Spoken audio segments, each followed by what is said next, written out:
Pre, masarap pala ang unang halik pre ano? Wow. Bakit pre, nakaranas ka na ba nun? Oo pre. Ang sarap humalik ng shot ako. Ang sarap ng mga labi niya. Eh sino ang nag-first move pre?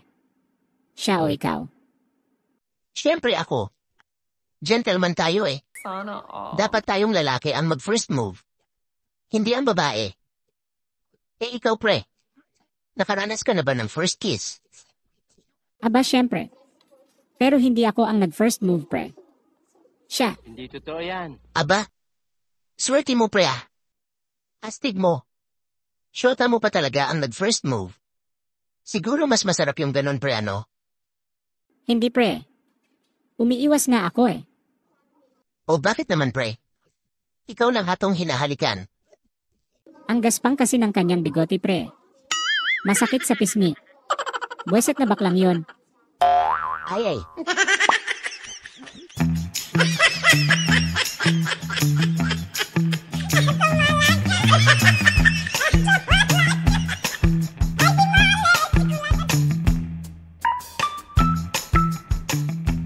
Oh pre, anong nangyari sa'yo?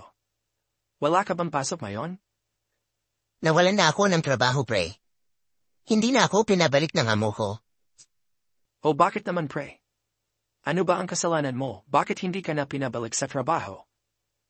Hindi ko alam pre kung ano ang kasalanan ko. Kinawayan ko lang naman yung bisita ng amo ko pre. Para kinawayan mo lang. Kasalanan ba yon? Oo nga pre.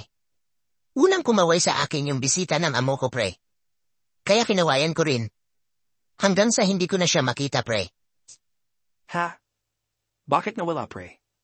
Eh ano ba talaga ang trabaho mo doon pre? Lifeguard pre. Agay?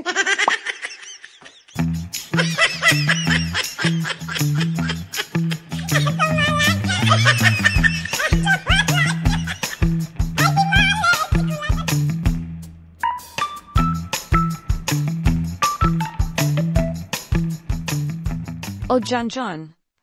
Ano ba ang kinatawa-tawa mo dyan? Eh, ikaw lang naman diyang mag-isa. Ay, inay! Sinusubukan ko lang po. Eh, inay! Totoo po ba? The laughter is the best medicine. Nako anak, hindi totoo yan. Huwag kang magpapaniwala dyan. Eh, sino ba ang nagsabi sa iyo niyan? Eh, yung guro po namin, inay. Binubola lang kayo ng guro niyo, anak. Baka matulad ka sa tatay mo. Eh, bakit po, inay? Tumatawa lang naman po ako ah. Oo nga anak eh. Wala namang masama dyan. Pero anak, bakit yung itay mo? Tumatawa mag-isa. Ayun. Nandun sa mental.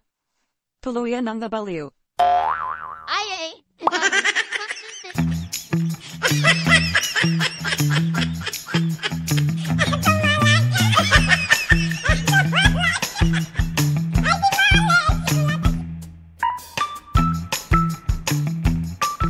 Ana, malapit na ang birthday mo na. Opo, Mama. Malapit na po. Gusto ko po sana na espesyal ang birthday ko, Mama. Dapat yung message mo po sa akin ay yung matatats at maiiyak po talaga ako, Mama. Wow. Ana. Bakit po, Mama? Ano po yun? Ana, ampun ka lang. Ay.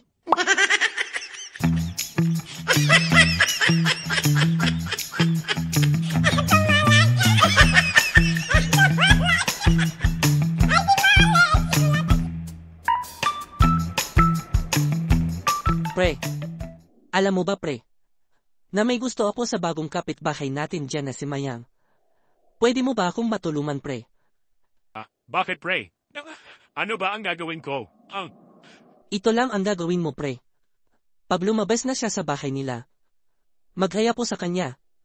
Tapos, tuksuhin mo ako pre. Ganun lang ang gagawin ko pre. Napaka-simple. Okay pre. Ayam na si Mayang pre. Palabas na siya ng bahay. Mag-hi ka na, pre. Dali. Hi, Mayan. Janjan support. Janjan support. Support. Support si Janjan. Agay, pre.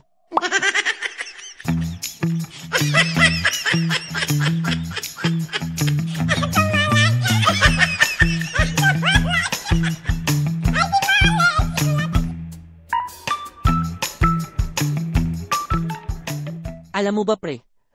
Na ang tiyuhin ko ay napakayaman. Bakit, pre? Gaano ba kayaman yung tiyuhin mo? At patayo ng bahay ang tiyuhin ko, pre. Alam mo ba kung magkano sa bobong pa lang? Bakit, pre? Eh, magkano ba? 3 milyon, pre. Sa bobong pa lang yan. Di ba ang yaman? Oo nga, pre. Ang yaman pala ng tiyuhin mo. At hindi pa dyan nagtatapos, pre. Yung kabilang bahay niya, pre. Alam mo bang pinalagyan niya ng swimming pool ang bobong niya? Aba eh. Napakayaman talaga ng tiyuhin mo, pre, ah. Eh, magkano naman ang nagagastos, pre? 40 million, pre. Di ba ang yaman? Oo, pre. Ang yaman yan ng tiyuhin mo. Pero walain sa yaman ng tiyuhin ko, pre. Bakit, pre? May tiyuhin ka palang mayaman, pre. Oo, pre. At patayo din ang bahay. 200 million, pre. Bubong palagyan. Ha? Grabe naman yan. Ang yaman naman pala ng tiyuhin mo, pre. Bubong palagyan. 200 million na. Eh saan naman yan nakatira yung tiyuhin mo, pre? Sa exclusive subdivision ba? Hindi, pre. Sa ilalim ng flyover, pre. Ay.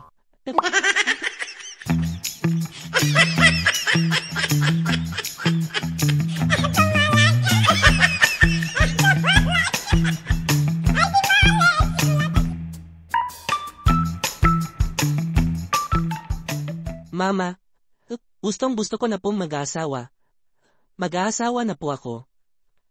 Aba, anak. Talaga? Natutuwa ako para sa'yo, anak, at nalulungkot. Ha? Mama naman. Meron bang ganyan, ma?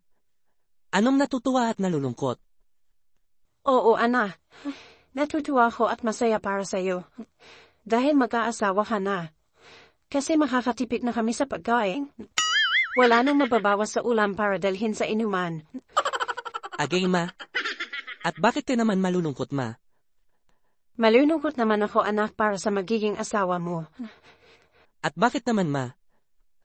Dahil siya na ang makakaranas ng konsumisyon na naranasan namin sa iyo. Ay.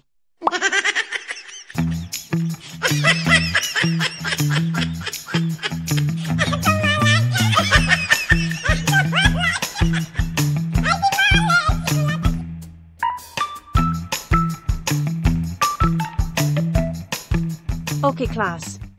Use dedicate in a sentence. Ako po, ma'am. Yes, Eric. I dedicate this song to my mother. Okay, very good, Eric. O ikaw, Kanor. Use dedicate in a sentence. Ma'am. Siyempre po. Pag nilagyan niyo po ng glue ang papel. Sure na? Dedicate po yun, ma'am. Nako, Kanor. Lumabas ka nga.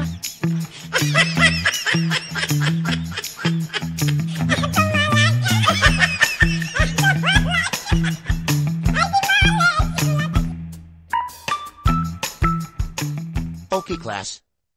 Magbigay ng hayop na nagsisimula sa letrang A. O, Miguel. Aso po, sir. Very good, Miguel. O, ikaw naman, Alvin. Magbigay ng hayop na nagsisimula sa letrang B. Dalawang aso po, sir. Nako, Alvin. Ewan ko sa'yo. Simpleng tanong lang. Lumabas ka nga?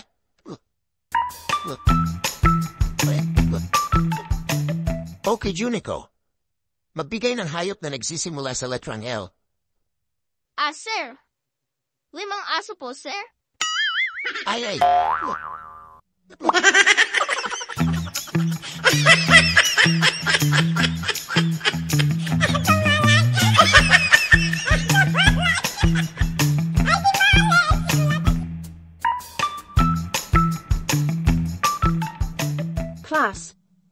Alam niyo na ba ang pangalan ng mga hayop? Yes, ma'am. Okay, class. Pagbigay ng isang pangalan ng hayop. Kahit anong klaseng hayop, class. Ma'am, Yes, Anna. kambing po, ma'am. Very good, Anna. Okay, Goryo. Anong pangalan ng hayop sa'yo? Tatay ko po, ma'am. Ha? Bakit nasali ang tatay mo, Goryo? Hindi naman hayop ang tatay mo, ah. Hayop po ang tatay ko, ma'am. Kasi tuwing nag-aaway sila ng nanay ko, lagi sinasabi ng nanay ko sa tatay ko po, na animal ka, hayop ka, Berto. Ay.